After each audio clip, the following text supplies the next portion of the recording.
Hi, Sir Loving. Hello, Lizzie. How are you? Good. How are you? Fine. Okay. We don't worship heart in this society. We worship stuff.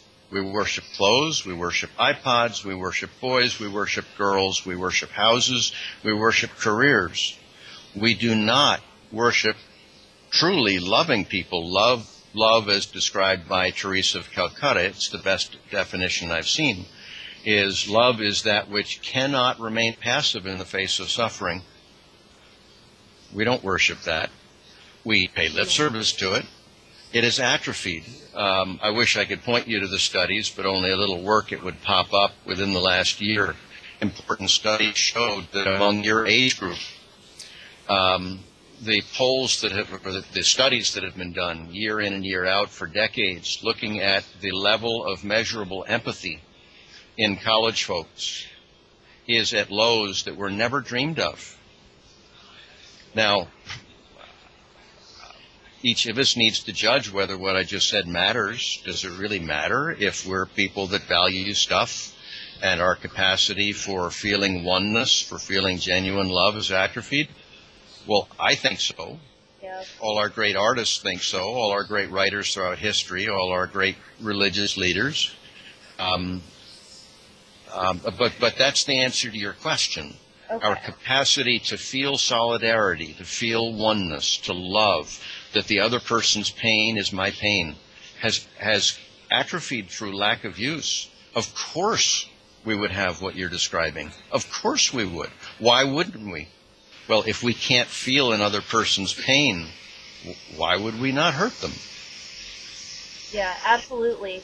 I know that there's a quote, I believe by Emily Dickinson, and it says, I dwell in possibility. And I just, in my creative writing class the other day, I was thinking, one of my questions was, how did we lose care in other people? And my answer was, because we dwell in ourselves.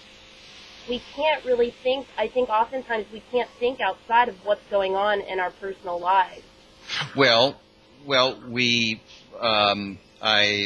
would certainly not chastise you, but I would caution you that any time we say we can't, we've just shut off our avenues of imagination. We usually don't. We find it difficult to leave those avenues open for wondering the all-important question, why? And the answer is we don't in this culture, because we have eliminated, by not caring about them, we've eliminated all the cues, whether it's the models in our parents or our doctors or our ministers. The primary mode of learning is, what's it called? Vicarious learning. When I see in someone else, they behave in a certain way, they feel in a certain way, that's the most powerful way of learning. We can't escape it. We're wired that way. Well, when we see that the people around us are emoting over an iPod or some program or some clothes, and that's our steady diet, what's going to actualize in us? So in this society, it's really hard to have those capacities. I've had to create an environment and wrap it around me to hide, no, to grow. Someone goes and wraps themselves in a gym to hide. No, presumably to gain strength. I've had to push out of my circuitry, out of my field of view, all the garbage that our society pushes in and bring in instead largely dead people. King, Gandhi, Jesus, Teresa of Calcutta. And in doing so and in living there, it actualizes that part of my nervous system. I know I was listening to one of the videos that you had posted, and I think you said to Obama that he isn't there to put makeup, quote, to put makeup on the corpse of us. And I really like that terminology. Did you want to go maybe a little bit further on that? It was new to me today as I was trying to understand what's going on in me, what's going on in my clarity. I recognized it as that, and therefore I wanted to understand it more deeply.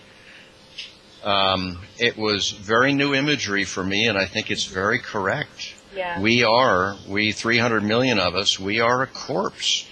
That is, if the distinguishing human characteristic is our capacity to love. And it's very hard to find a person we pay lip service to respecting that wouldn't say that. It's not our capacity to like a new dress. That's not what's important about being human. Well, if the studies I just cited were correct about how folks your age have largely lost that circuitry, if the scientists are right and we're on the verge of giving you a shell of a planet to live on, and we're not standing up, we are a corpse. And everything else, all of our other problems, are a manifestation of that. And unless we solve that central problem, we're just straightening the deck chairs on the Titanic.